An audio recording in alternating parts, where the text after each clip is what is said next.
Welcome to Cape Town News. Today is Thursday, the 18th of September, 2025, and here's what's making headlines in the Western Cape. Cape to India deal puts Cape products on Reliance shelves. Liam Jacobs enters Cape Town mayoral race with the Patriotic Alliance. 2 women killed in Delft and Retreat shootings. Taxi route closures begin. Commuters adapt. Taxis impounded. Lions snap Western Province U21 unbeaten run. Sip and Paint fundraiser backs Masiphumelele youth. Cloudy and cool along the peninsula before brighter spells by afternoon. Western Cape products have entered India's retail shelves after Wesgrow confirmed a breakthrough partnership with Reliance Retail, the country's largest retailer. Select Reliance Freshpick and Go Fresh stores in Mumbai are now stocking rooibos teas, dried fruits, artisanal spices, and gourmet sauces made across the province, marking the first time South African goods appear in these premium outlets. The launch followed Reliance's participation in Wesgrow's Made in the Cape Buyers program earlier this year, where exporters pitched sustainable, high-quality products ready for scale. At the unveiling, Reliance executive Damodar Mal, South Africa's Consul General in Mumbai Gideon Labane, and cricket icon Herschel Gibbs welcomed the deal as a bridge between 2 dynamic consumer markets. Wesgrow Chief Executive Renel Stander said India is a strategic partner, adding that the Western Cape is exporting flavor, origin stories, and reliability alongside merchandise. Western Cape Minister of Agriculture, Economic Development and Tourism, Dr. Ivan Meyer, called the listing a milestone that widens the province's trade footprint and supports jobs in farming, processing, packaging, and logistics.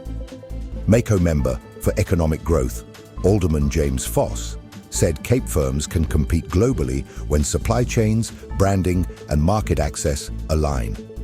For small producers, placement in Reliance's network offers brand discovery among millions of shoppers, while larger companies can build volume through repeat orders. Officials believe success in Mumbai can open doors to additional Indian cities, hospitality buyers, and e-commerce platforms.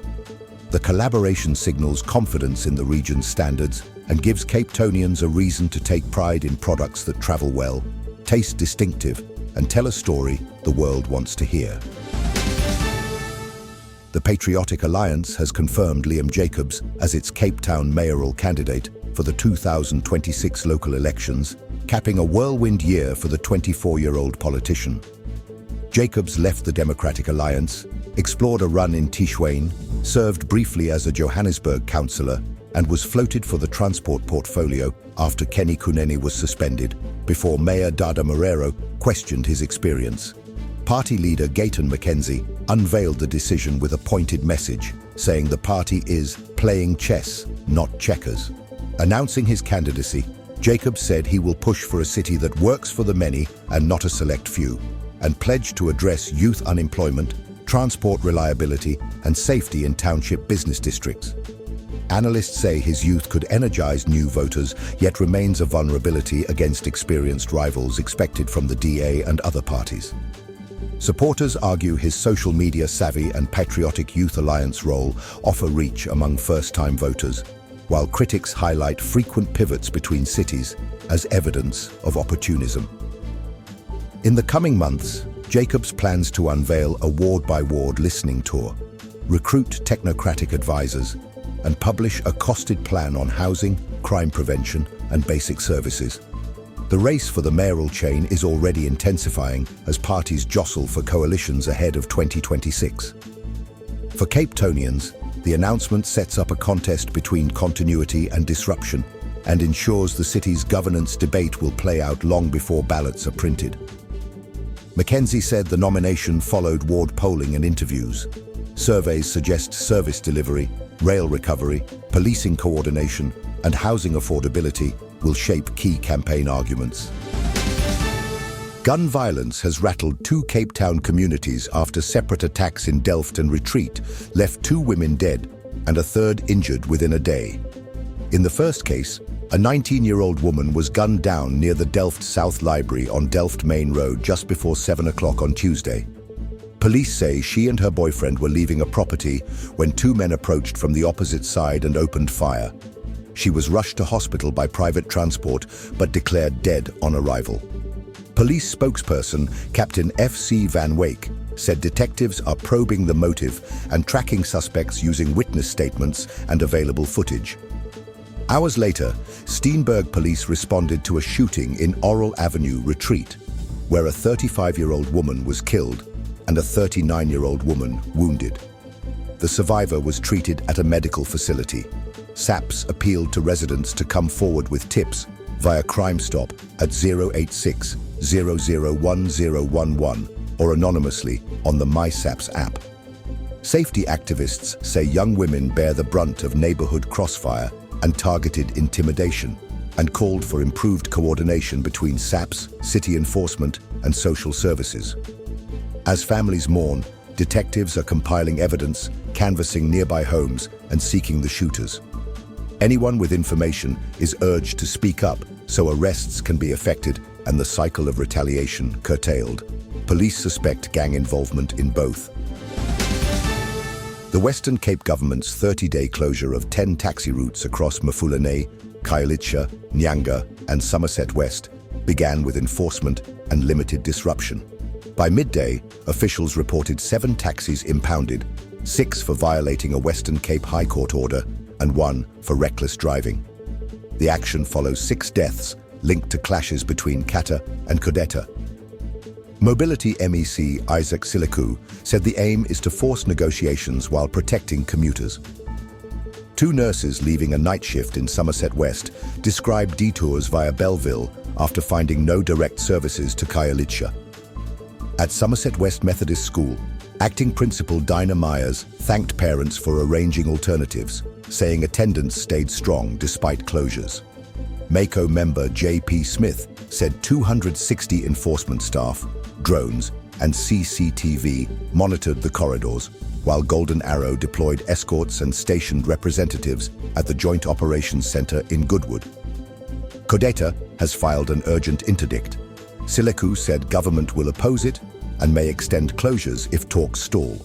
Commuters were urged to verify information, avoid rumors, and report incidents to 0214807700 from cell phones or 107 from landlines.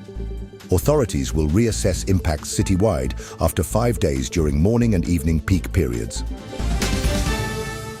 Western Province's unbeaten start to the SA Rugby Under-21 Cup ended in Johannesburg as the Fidelity ADT Lions overpowered them 45-24 at Ellis Park. Province arrived with momentum and a strong points difference, yet the Lions dominated territory, punished turnovers, and scored tries at key moments to seize control before halftime.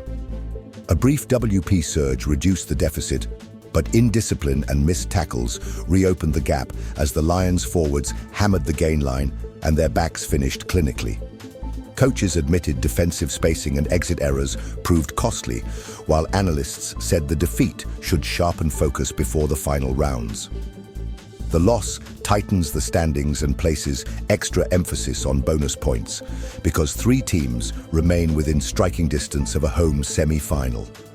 Despite the setback, Western Province highlighted positives: improved scrum stability, a reliable line-out platform, and impact from the bench that kept tempo high late on.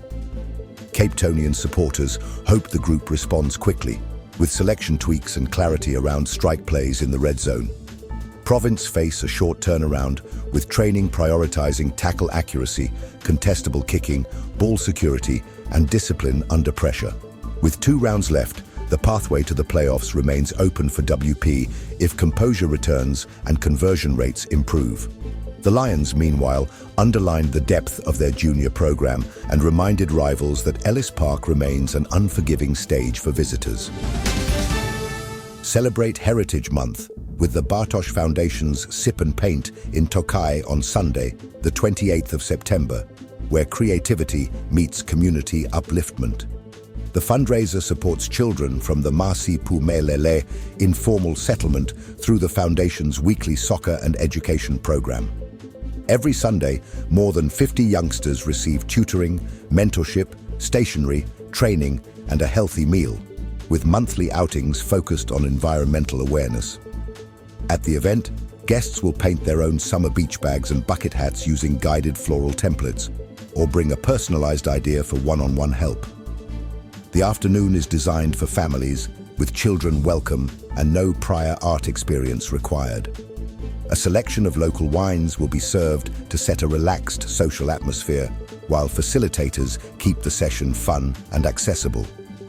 All proceeds go directly to the program, helping fund books, sports equipment, and transport for learning excursions. Tickets cost 650 Rand per person via Quicket, with limited seats. The venue address is shared on booking, and secure parking will be available. For details, visit bartoshfoundation.com, email petya@bartoshfoundation.com, or call 082-616-8696. The foundation says the event celebrates South African heritage by pairing art, wine and service, and invites Cape Townians to paint, sip and support brighter futures. Here is your money, commodities and crypto updates. Starting with major currencies, the US dollar is trading at 17 Rand and 40 cents. The British pound stands at 23 Rand and 71 cents, and the euro will cost you 20 Rand and 56 cents. Moving to the commodities market, gold is priced at 2,047 Rand and 98 cents per gram. Silver is trading at 23 Rand and 23 cents per gram. Platinum is valued at 771 Rand and 23 cents per gram.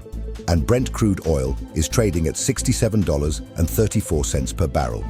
In the cryptocurrency market, Bitcoin is valued at 2,049,011 Rand, while Ethereum is trading at 80,405 Rand.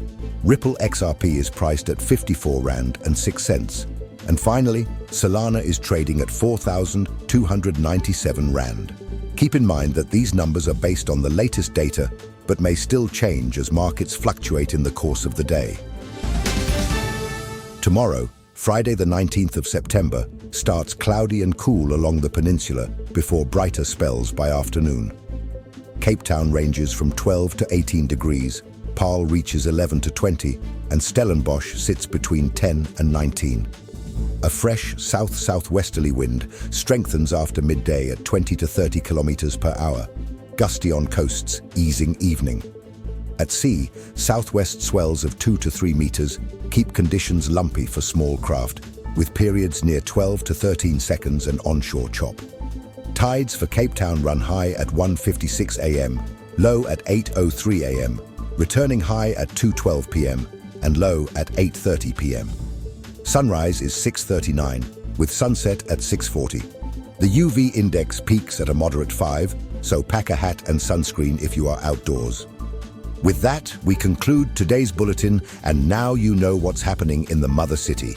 Thank you for watching Cape Town News. Make sure to subscribe and hit the notification bell so you never miss a story. We appreciate your support. Let us know your thoughts in the comments below, and don't forget tomorrow's Cape Town News drops right here on YouTube at 12 noon. Meanwhile, stay safe, informed, and connected.